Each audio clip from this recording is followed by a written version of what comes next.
सरकार लाई है विद्यार्थियों के लिए डिजिटल लाइब्रेरी। बच्चों के उज्जवल भविष्य के लिए बिहार सरकार है सदा अग्रसर और तैयार। कक्षा 1 से कक्षा 12 तक की सभी पाठ्य पुस्तक पूरक सामग्री एवं वीडियो अब शिक्षा विभाग बिहार सरकार द्वारा विकसित पोर्टल पर है उपलब्ध। अध्ययन सामग्री देखने के लिए BEPCLots.bihar.gov.in पर विजिट करें अथवा एंड्रॉइड मोबाइल पर गूगल प्ले स्टोर से E-Lots ऐप डाउनलोड करें।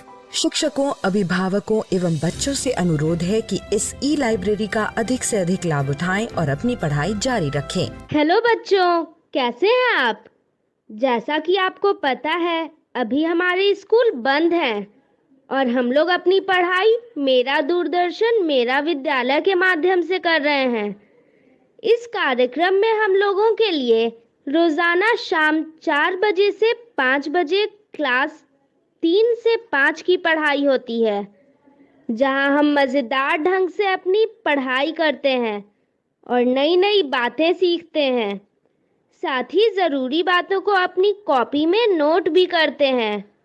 और यह सब होता है अपने मम्मी, पापा और घर के अन्य बड़ों के साथ बैठकर। तो तैयार है ना आज भी अपनी कॉपी और कलम के साथ? अब चलिए देखते हैं आज हम लोग क्या क्या सीखने वाले हैं। आज हिंदी की कक्षा में फिर खुलेगा कहानियों का खजाना और हम लोग देखेंगे एक कहानी जिसका नाम है संख्याओं का मेला। फिर खेलेंगे एक खेल, गलती माफ सुधारो तो सही। उसके बाद सही क्रम खेल में हम लोग समझेंगे शब्दों को वाक्यों में सही प्रयोग को। फिर चलेंगे अपने दोस्त गणित के पास और समझेंगे आयत को। फिर खेलेंगे एक खेल, दे दनादन। उसके बाद हल करेंगे गणित के कुछ शाब्दिक सवालों को। उसके बाद करेंगे पढ़ाई अंग्रेजी की और सुनेंगे एक कहानी जिसका नाम है ब्लैक एंट। और सबसे अंत में चलेंगे पटना का संजय गांधी जैविक उद्यान और देखेंगे जू शो। तो चलिए शुरू करते हैं आज की क्लास, थोड़ी सी मस्ती थोड़ी पढ़ाई के साथ।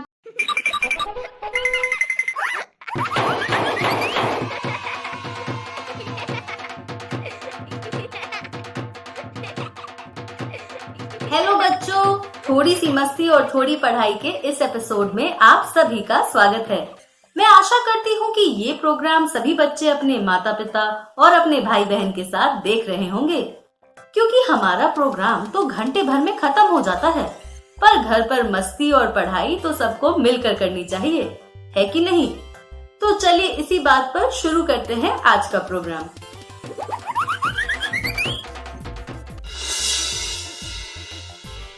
आज के प्रोग्राम में सबसे पहले हम सुनेंगे एक कहानी और फिर उस पर थोड़ी बातचीत करेंगे।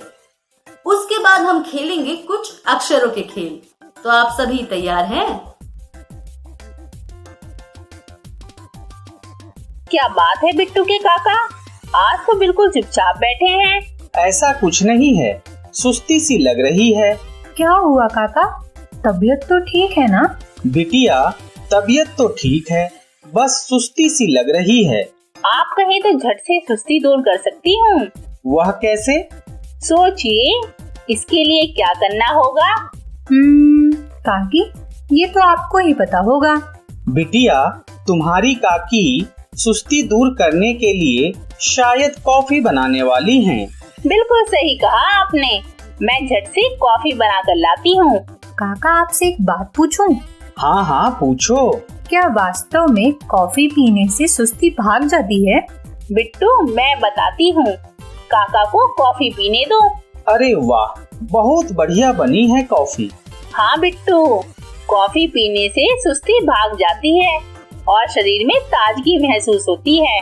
काकी, कॉफी के बारे में विस्तार से बताइए ना, ताकि जानकारी बढ़े। मतलब आज कॉफी से जुड़ी कहानी सुनना चाहती हो? आप जो समझिए, कहानी कहिए या जानकारी। अच्छी बात है बिटिया, फिर कॉफी से जुड़ी कहानी सुनते हैं।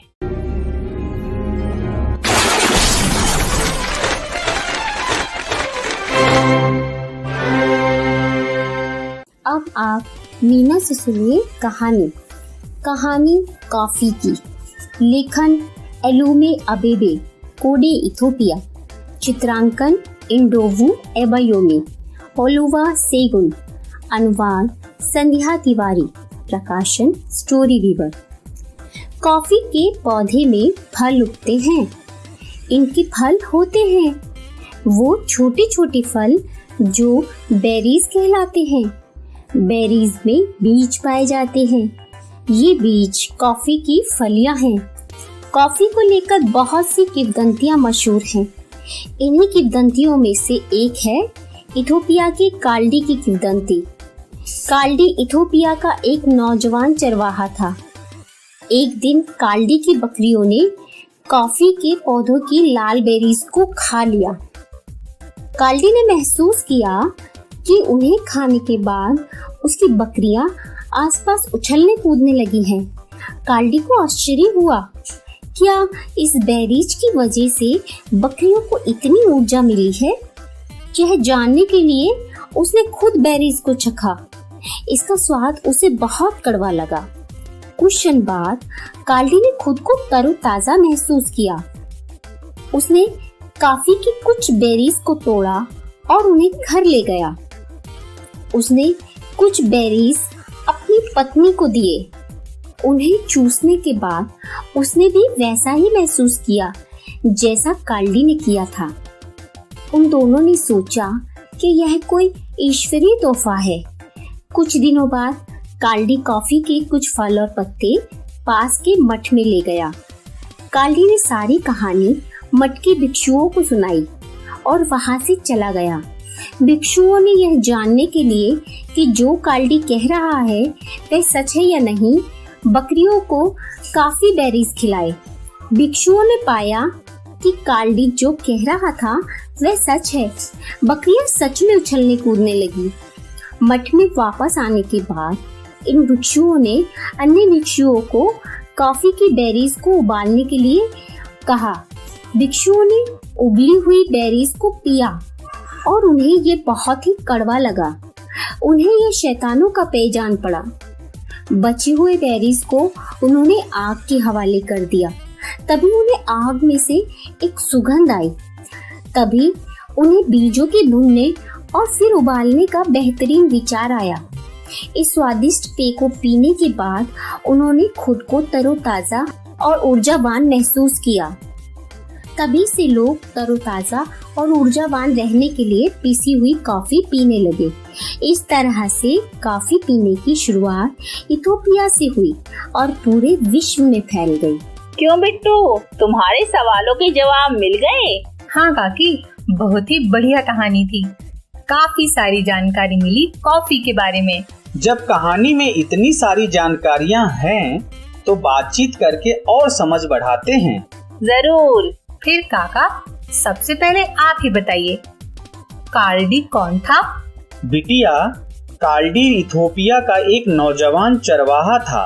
अब तुम बताओ बिट्टू, बकरियों ने क्या खा लिया था? बकरियों ने कॉफी के पौधे की लाल बेरीज को खा लिया था। बहुत बढ़िया। बिट्टू के काका, आप बताइए, भिक्षुओं ने क्या पाया था? भिक्षुओं ने पाया कि काल्डी जो कह रहा था वह सच था। बकरियां सच में उछलने कूदने लगी थी। बहुत खूब। ग्रेट काका। बच्चों, अब बारी है आपकी। आप इन प्रश्नों के माध्यम से घर के सदस्यों के साथ चर्चा कीजिए और प्रश्नों के उत्तर अपनी कॉपी पर लिखिए। पहला प्रश्न, बेरीज किसे कहते हैं और इसमें क्या पाया जाता है? दूसरा प्रश्न, इथोपिया क्या है? तीसरा प्रश्न, काल्डी को क्यों आश्चर्य हुआ था? चौथा प्रश्न, काल्डी कॉफी के कुछ फल और पत्ते मठ में लेकर क्यों गया था? पांचवा प्रश्न, काल्डी की जगह आप होती तो क्या करती और क्यों?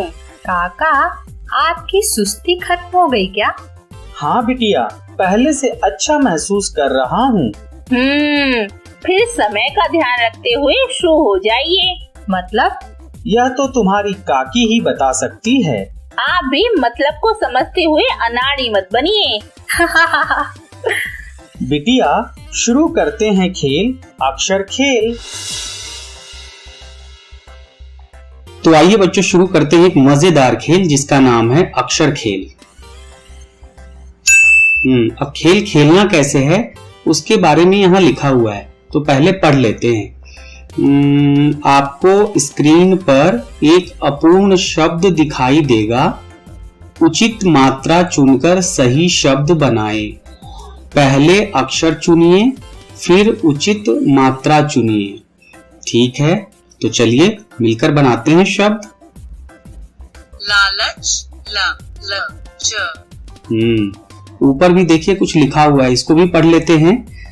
पहले अक्षर चुनिए, फिर उचित मात्रा चुनिए। अच्छा, तो पहले हमें अक्षर को चुनना है और फिर मात्रा को। तो चलिए अब यहाँ पे ये क्या बनाना है हमें, ये क्या लिखा है, ल, ल, च, और हमें बनाना क्या है, चलिए सुन लेते हैं। लालच। अच्छा, लालच।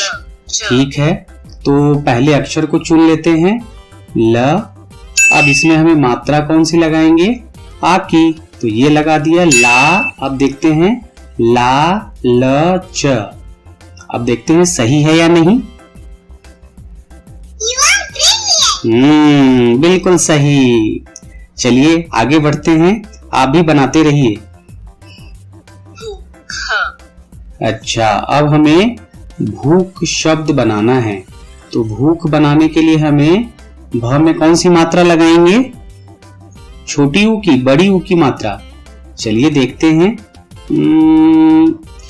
और इसमें हम लगाते हैं ये, मुझे लग रहा है कि ये छोटी ऊ की मात्रा लगाते हैं, और ये हो गया ख, भूख।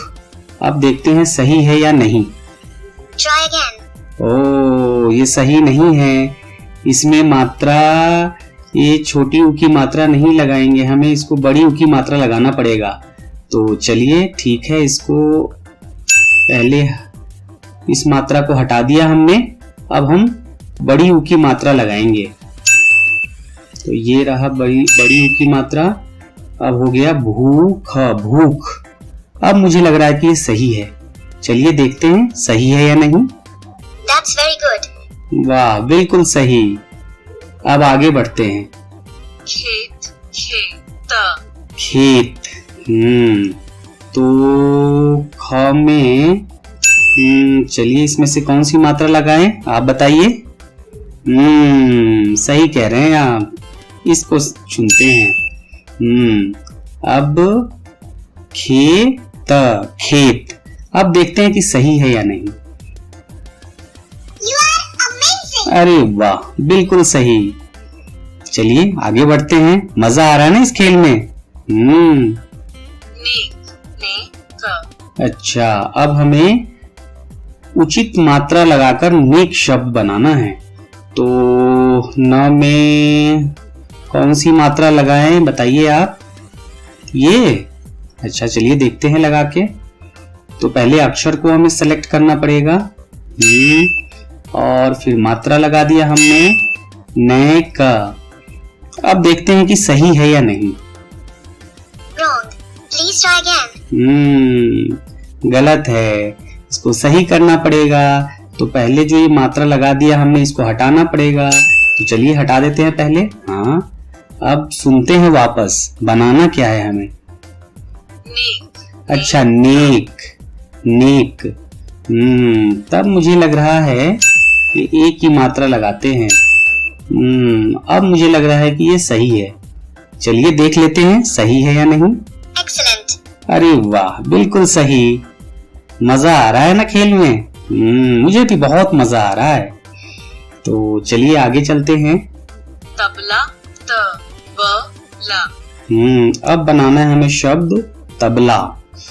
तो तबला, ल में हमें मुझे लगता है कि आ की मात्रा लगाना पड़ेगा इसमें। चलिए लगाते हैं, अब देखते हैं तबला, तबला। देखते हैं सही है या नहीं। Excellent. अरे वाह, बिल्कुल सही। चलिए आगे बढ़ते हैं। सलाह, अच्छा, सलाह। तो सलाह, इसी में कोई मात्रा लगाना है हमें ल में। तो सलाह। तो ल में मुझे लग रहा है आ की मात्रा लगाते हैं, देखते हैं। अब पढ़ते हैं सलाह। अब मुझे लग रहा है कि सही है ये, देख लेते हैं सही है या नहीं। You are amazing. बहुत बढ़िया, आगे बढ़े। चलिए आगे बढ़ते हैं। अब कील हमें बनाना है यहाँ पे, तो चलिए देखते हैं इसमें कौम में कौन सी मात्रा लगाए, बताइए आप इसमें से। मुझे लग रहा है ये लगाना चाहिए, देखते हैं। अब देखते हैं सही है या नहीं। Try again. नहीं सही है ये, तो इसका मतलब पहले हमें इस मात्रा को हटाना पड़ेगा, तो चलिए हटा देते हैं। अब हमें इस क में इस मात्रा को लगाते हैं, कील। अब देखते हैं कि सही है या नहीं। Excellent. अरे वाह, बिल्कुल सही है। चलिए आगे बढ़ते हैं। भाग्यवान, अब तो पता चल गया ना कि मैं तुम्हारी बात को समझ सकता हूँ। वही तो मैं बोल रही थी। बिट्टू, खेल के बारे में भी बता दो, नहीं तो तुम्हारे काका नाराज हो जाएंगे। अपूर्ण शब्द को सही करने में मजा भी आया और सीखने को भी मिला। बहुत खूब बिट्टू। बिट्टू के काका रुकिए मत, आगे बढ़ते रहिए। भाग्यवान, आजकल तुम शब्दों के जाल में बहुत उलझाती रहती हो। जनाब, ये किसी पेड़ से नहीं आया है, सब आपसे ही सीखा है। तुमसे जीतना बहुत मुश्किल है। बोलो, आगे बढ़ते हुए करना क्या है? करना वही है जिसका समय है। काका, अब आगे बात बढ़े और उससे पहले खेल शुरू कर दीजिए। बिल्कुल, खेलते हैं खेल लिंग के भेद।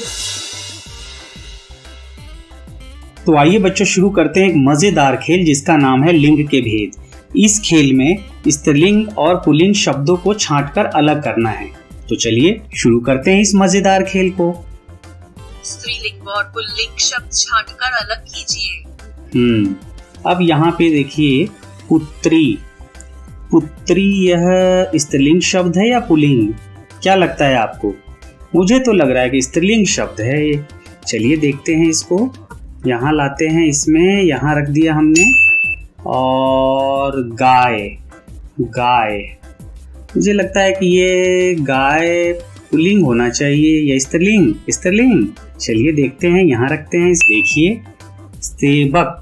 सेवक, मुझे लग रहा है कि यह पुल्लिंग शब्द होना चाहिए। चलिए देखते हैं, यहाँ रखते हैं इसको। नौकर भी मुझे लग रहा है कि नौकर भी पुल्लिंग होना चाहिए, पुल्लिंग शब्द है। चलिए इसमें रखते हैं। और सम्राट को भी यहाँ रखते हैं पुल्लिंग शब्द में। और नागिन को रखते हैं स्त्रीलिंग शब्द में। तो अब देखते हैं कि सही है यह, बिल्कुल सही है। चलिए आगे बढ़ें। तो हमने क्या देखा?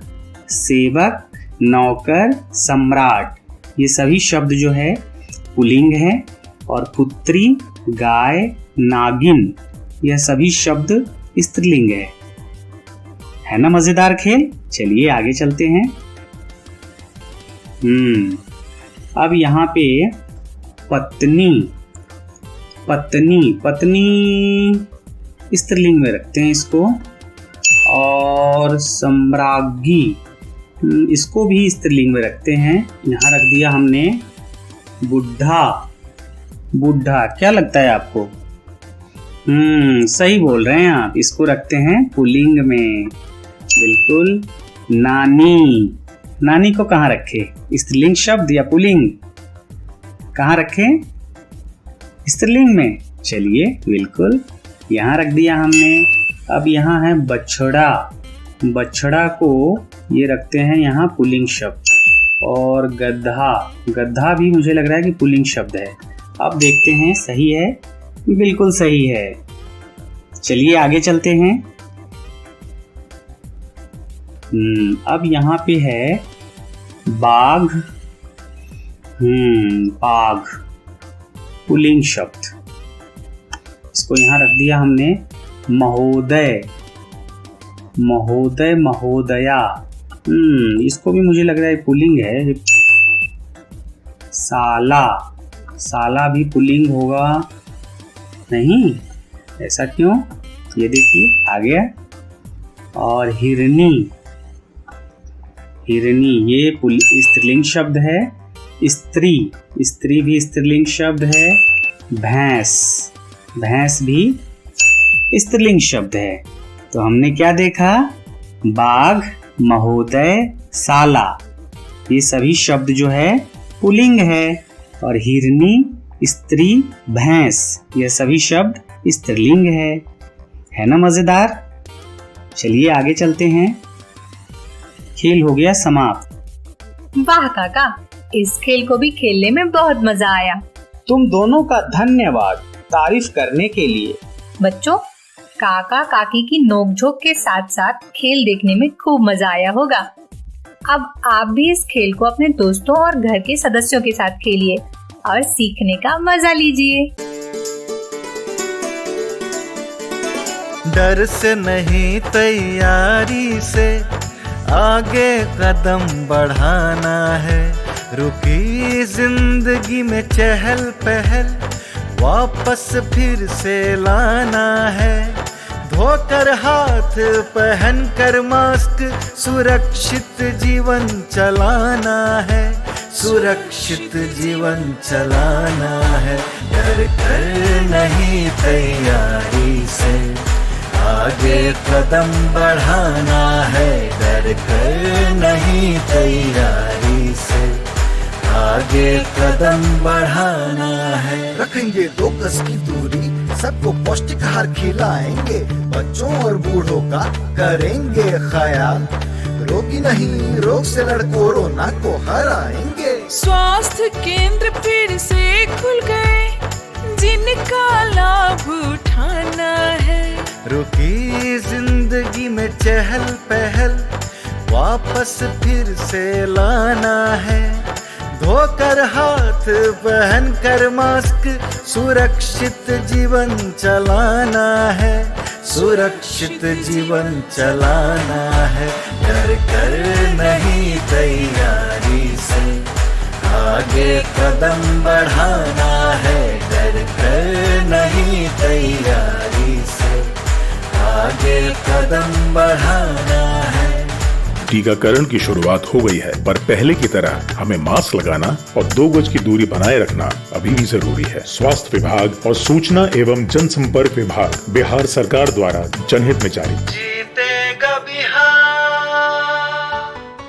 अरे वाह, कहानी सुनकर तो बहुत मजा आया और उस पर बातचीत करके और मजा आया। आपने अक्षरों के खेल भी खेले। अब हम लोग आगे क्या करें?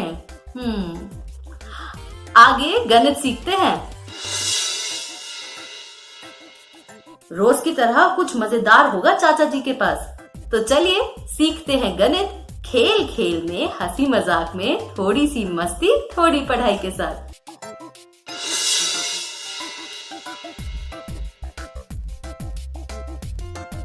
दोस्तों, कैसे हैं आप सभी? आओ चलो नोटों के साथ भाग सीखते हैं।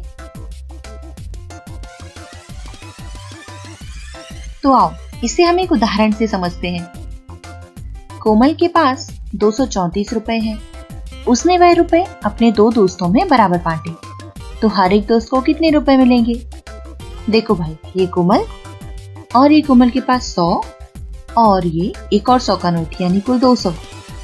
फिर 10 का नोट 210, 220 और 230। फिर 1 का नोट तो 231, 232, 233 और 234। अब उसे ये 2 दोस्त हैं उसके, जिनमें ये पैसे उसे बांटने हैं। इसे हल करने के लिए सबसे पहले तो सवाल में क्या जानकारी दी गई है वह लिखते हैं।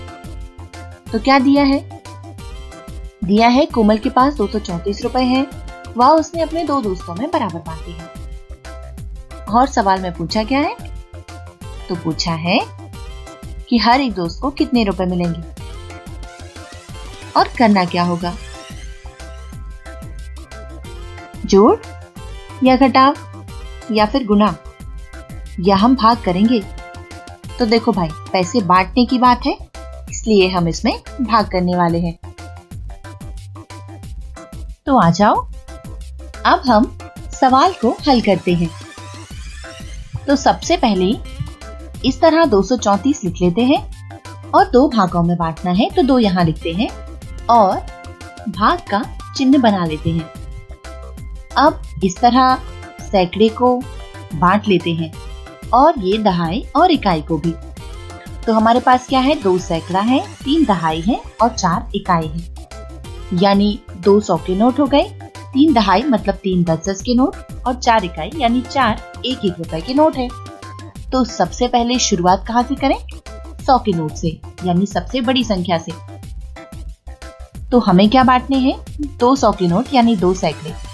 चलो बांटते हैं, एक देते हैं राजू को और एक देते हैं रानी को। देखो हमने क्या किया, दोनों 100 के नोट बांट दिए और प्रत्येक को कितने मिले, 1 नोट मिला। और इस तरह हमने कितने बांट दिए, पूरे 2 नोट 100 रुपए के। और अब क्या बचा, एक भी नोट नहीं यानी 0।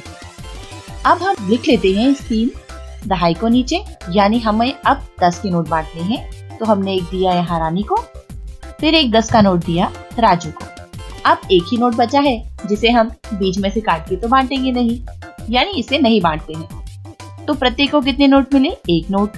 और बांटे कितने, 10 के नोट हमने 2 नोट बांटे। तो बच कितने गए, 1 नोट बच गया।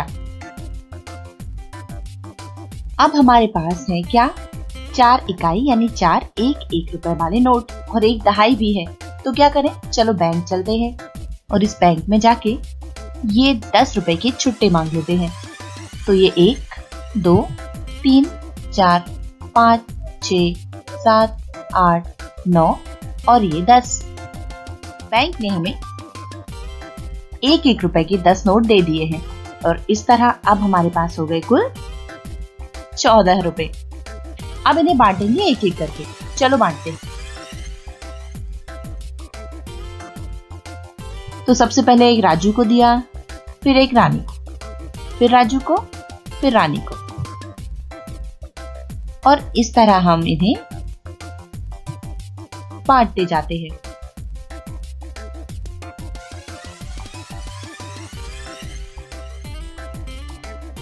और ये आखिरी नोट मिला रानी को।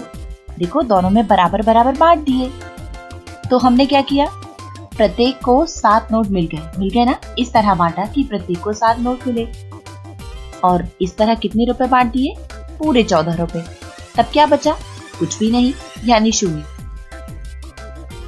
तो अब इसे समझ लेते हैं। हर एक दोस्त को मिले हैं कितने रुपए, 117 रुपए। कोमल के पास कितने बचे, एक भी रुपए नहीं बचा यानी 0 रुपए शेष बचेंगे। अब जो यहाँ 2 भागों में हमने बांटा था, तो 2 क्या है, भाजक है। और जो हमें 117 रुपए मिले वह भागफल। और यह क्या है, 234 रुपए जो हमने बांटने थे वह भाज्य होता है। और जो बचता है अंत में वह होता है शेषफल, जो कि है 0।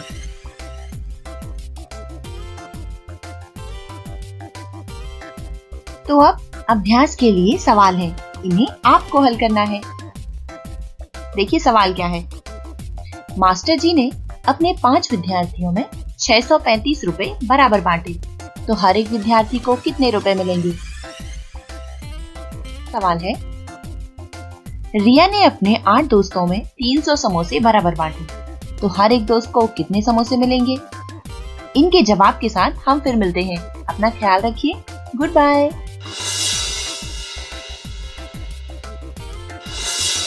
हेलो दोस्तों। तो दोस्तों, बिल के बारे में तो हमने पहले भी समझा है। आओ देखते हैं आपको कितना याद है। एक कहानी से समझेंगे। यहाँ सूरज और रेशमा है। सूरज और रेशमा यह सोच रहे हैं कि आखिर बिल होता क्या है। क्या आप इन्हें बता सकते हैं कि बिल क्या होता है? तो आओ देखते हैं सूरज को उसका जवाब कैसे मिलता है।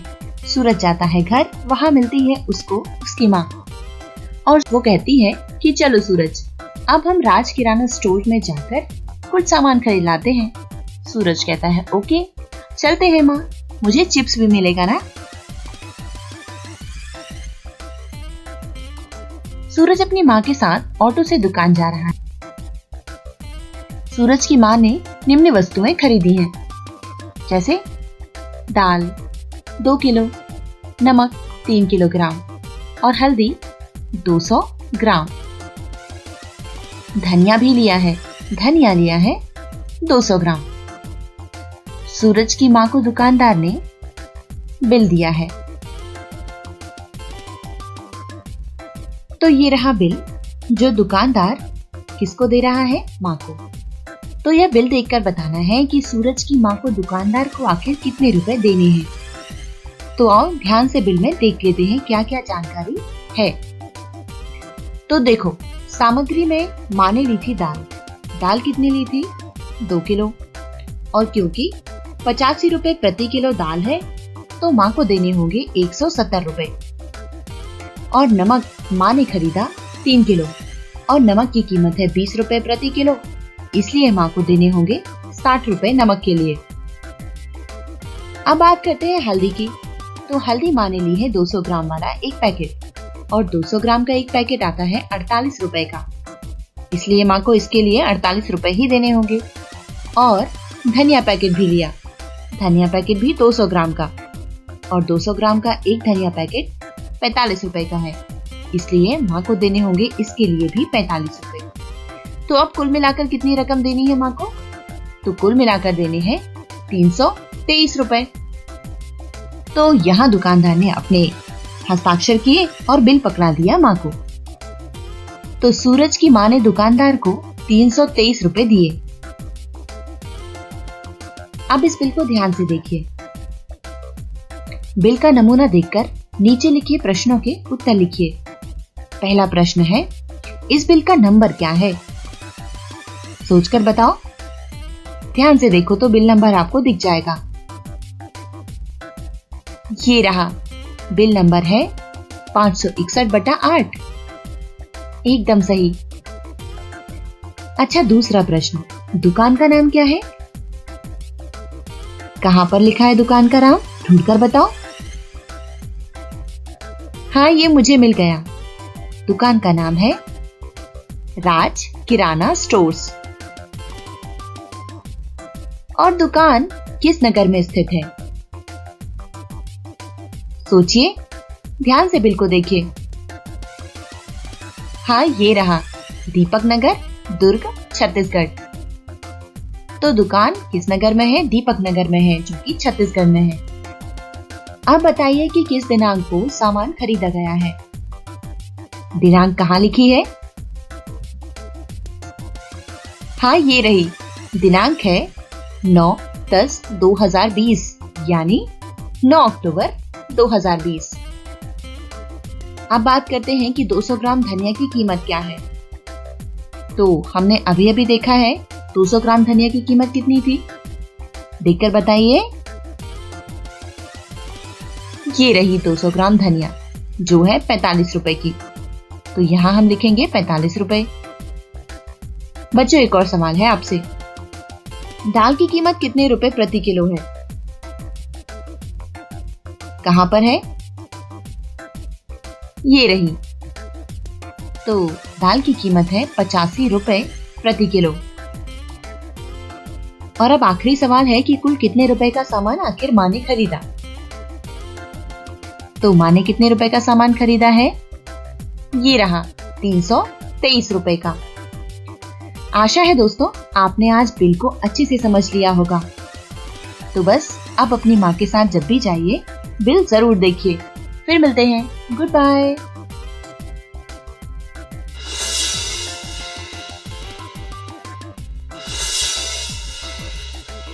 भैया, ये क्या कर रहे हो?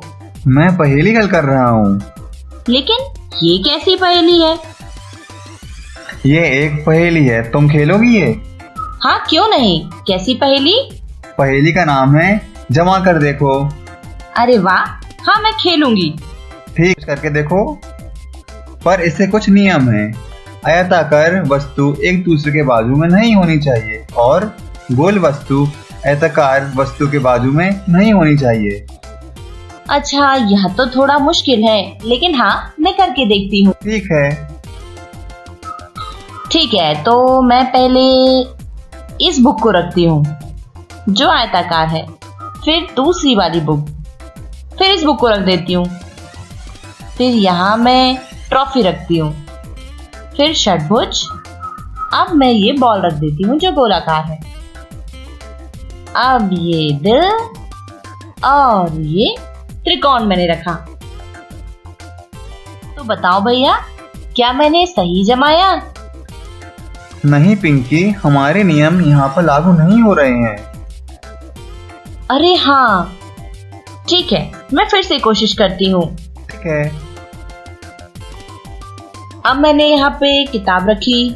इस बार मैं पहले बॉल रखती हूँ, फिर षटकोण और फिर एक और किताब जो कि आयताकार है, फिर ट्रॉफी और इस बार मैं इसे रख देती हूँ पहले, फिर त्रिकोण को और फिर एक और किताब।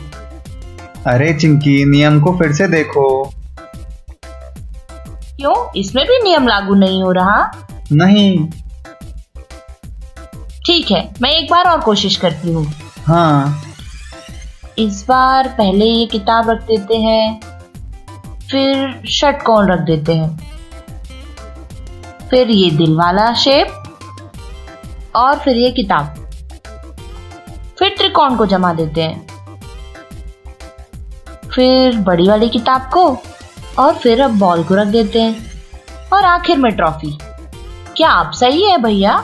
नहीं चिंकी, ये फिर से गलत है।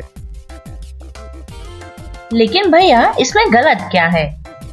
अरे पिंकी, ये नियम इस पर लागू नहीं हो रहे हैं। तो नियम को मैं फिर से बता देता हूँ कि आयताकार वस्तु एक दूसरे के बाजू में नहीं होनी चाहिए, लेकिन इस पर ये सही है। पहला वाला नियम सही है, लेकिन दूसरा नियम ये कहता है कि गोल वस्तु आयताकार वस्तु के बाजू में नहीं होनी चाहिए।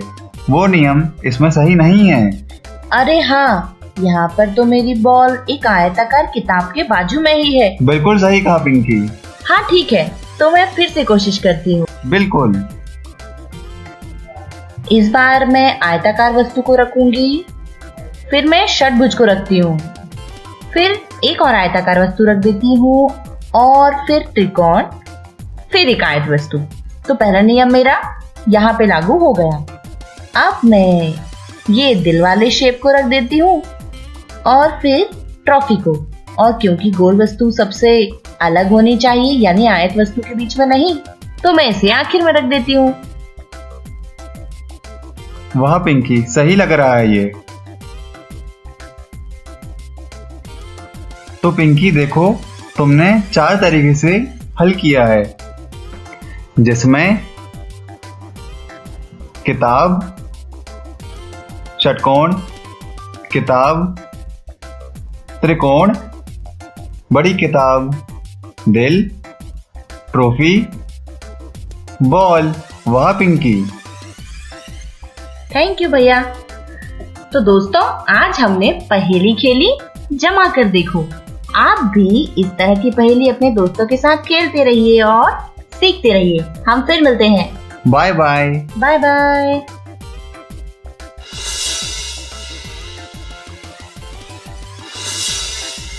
संख्याओं को समझना।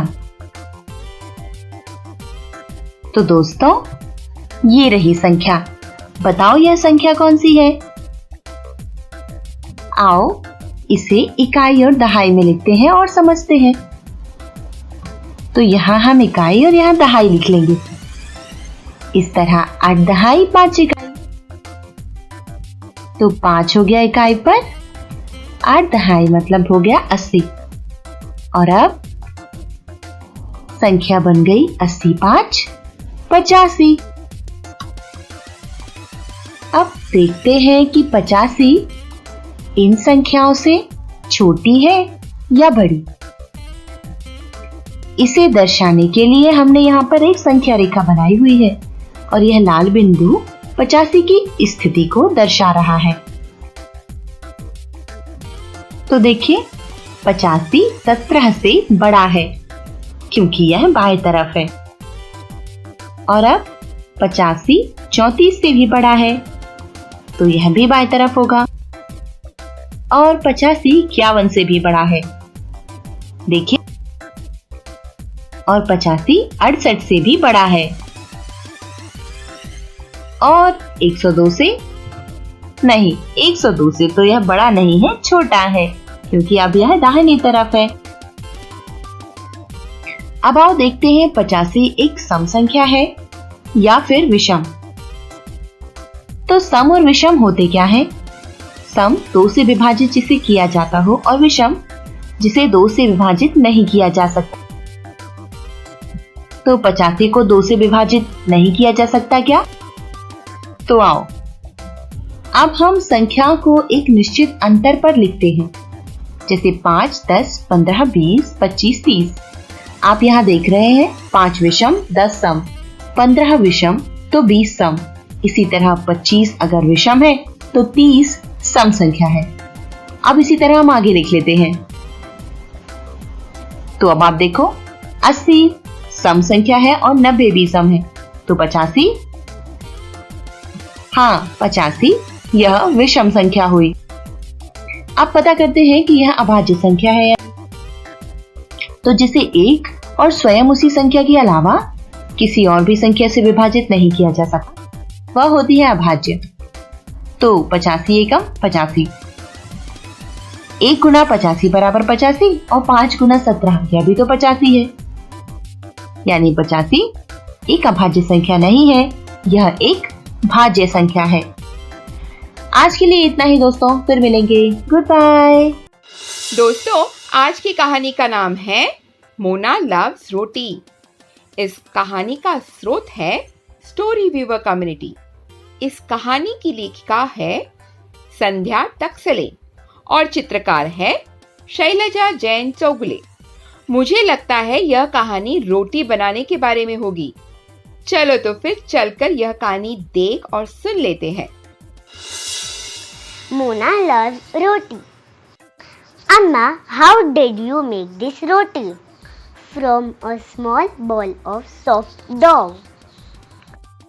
And how did you get this dough? From this fine white flour. And how did you get that flour? From this golden brown wheat. And how did you get the wheat? We grow in air-filled. How do we grow the wheat? We sow seeds, water the plants and work hard. And then the crop grows and ripens. And then we get the wheat and Mona gets her roti. Puffed, hot and delicious. कहानी तो खत्म हो गई। क्यों दोस्तों, कहानी पसंद आई? इस कहानी में मोना ने अपनी माँ से बहुत सारे सवाल पूछे और सारे सवाल यह जानने के लिए थे कि रोटी कैसे बनती है। मुझे इस कहानी से बहुत जानकारी मिली और यह देखकर अच्छा लगा कि इतने सारे सवालों के बावजूद माँ जवाब दे रही थी। अब मैं अपनी माँ से भी बहुत सारे सवाल पूछूंगी।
बच्चों, जैसा कि मैंने पहले ही बताया था कि आज हम लोग शुरू करेंगे जू शो। तो चलिए शुरू करते हैं।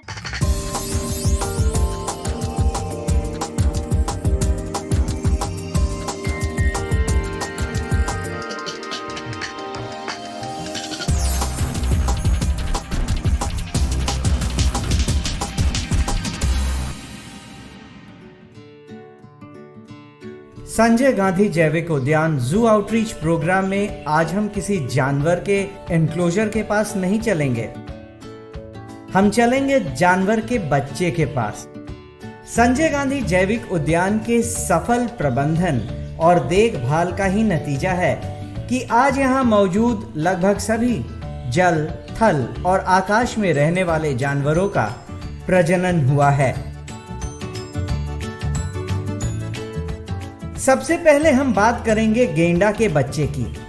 संजय गांधी जैविक उद्यान में अभी कुछ दिन पहले ही एक गेंडे का जन्म हुआ है। भारतीय मादा गेंडा साल के किसी भी महीने में गर्भधारण कर सकती है। 16 से 18 महीने गर्भधारण के बाद मादा गेंडा सामान्यतः एक बार में एक बच्चे को जन्म देती है और फिर 3 साल के बाद दूसरे बच्चे के जन्म के लिए तैयार हो जाती है।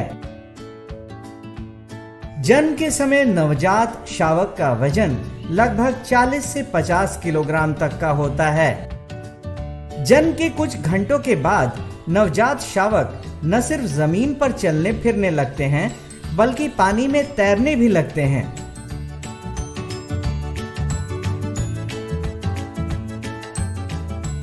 नर भारतीय गेंडा लगभग 10 साल की उम्र में प्रजनन योग्य हो जाते हैं। वहीं मादा गेंडा 9 से 10 साल की उम्र में प्रजनन योग्य होती है। बच्चे को संभालने का काम मादा गेंडा करती है, जबकि नर गेंडा अपने आधिपत्य क्षेत्र की रक्षा करता है।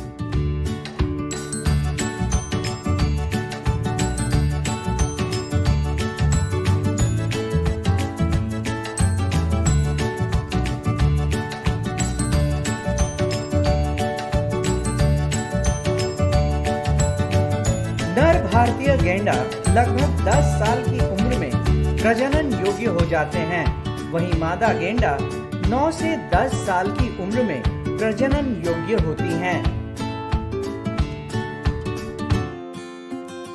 गेंडे के बच्चे के बाद अब हम चलेंगे जिराफ के बच्चे के पास।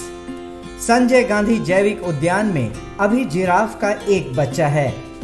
इसका जन्म भी संजय गांधी जैविक उद्यान में ही हुआ है। 13 से 15 महीनों के गर्भधारण के बाद मादा जिराफ एक बार में एक बच्चे को जन्म देती है। दुनिया का सबसे लंबा जानवर जिराफ जन्म के समय 1.8 मीटर लंबा होता है और जन्म के समय इनका वजन लगभग 90 से 110 किलोग्राम तक होता है। इसके जन्म के समय इनकी मां यानी मादा जिराफ सामान्यतः खड़ी रहती है और जन्म के कुछ ही घंटों के अंदर जिराफ के बच्चे चलने फिरने लगते हैं। ये नवजात शावक 3 से 4 साल के बाद प्रजनन योग्य हो जाते हैं और मादा जिराफ साल के किसी भी महीने में गर्भधारण कर सकती है।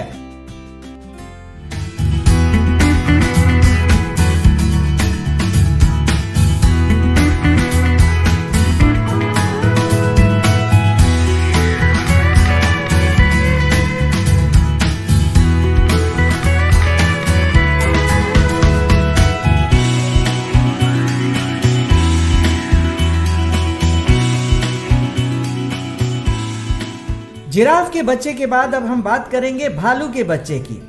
संजय गांधी जैविक उद्यान में अभी भालू के बच्चों की संख्या 2 है। दोनों बेहद चंचल, चालाक और स्वस्थ हैं। मादा भालू साल के किसी भी महीने में गर्भधारण कर सकती है। लगभग 7 महीने यानी 210 दिनों के गर्भधारण के बाद मादा भालू एक बार में 3 से 4 बच्चों को जन्म देती है, जो देखने में बेहद खूबसूरत लगते हैं।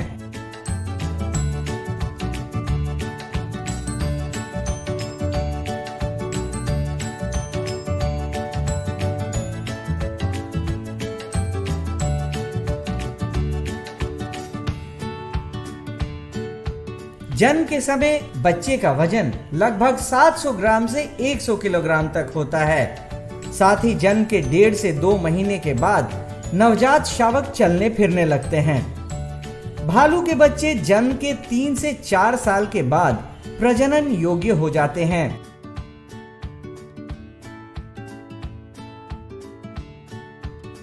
किसी भी जू के सक्सेस का उसका जो मैनेजमेंट का पैरामीटर है वो उसके ब्रीडिंग से देखा जाता है। और इसमें पटना जू काफ़ी लकी है कि यहाँ जितने भी स्पीसीज़ हैं उन सबों में लगभग ब्रीडिंग काफ़ी अच्छी ब्रीडिंग हो रही है। और जो ब्रीडिंग का मेन पर्पस है या हम लोग उसको साइंटिफिकली मैनेज करते हैं कि इन ब्रीडिंग ना हो पाए, उसका जितने भी साइंटिफिक पैरामीटर्स हैं उसको हम लोग ध्यान देते हैं। और ये कोशिश करते हैं कि जो भी नए बच्चे हो रहे हैं वो हेल्दी रहें, उनके अच्छे से केयर हो सके। हम लोग कंफर्म हो जाते हैं कि सक्सेसफुल मेटिंग हुआ है एनिमल का, तो उसके बाद उनका रिकॉर्ड कीपिंग और एक लंबा एक्सरसाइज होता है जो उन पे ध्यान देने के लिए किया जाता है, जिसमें जो डॉक्टर की टीम होती है उनके प्रेगनेंसी पीरियड में पूरे उनका मेडिकेशन से लेकर हर एक चीज़ों पे ध्यान दिया जाता है और ध्यान रखते हैं। और जब उनका डिलीवरी का टाइम नज़दीक आता है तो उनके इनक्लोजर्स में सीसीटीवी कैमरा या इसकी व्यवस्था भी की जाती है। संजय गांधी जैविक उद्यान में आने वाले दर्शक इन जानवरों को अपने मां के साथ देखकर बेहद खुश होते हैं। आज के कड़ी में बस इतना ही। कल फिर मिलेंगे पटना जू शो में एक नए एनक्लोजर के पास एक नए जानवर के साथ। तब तक के लिए नमस्कार।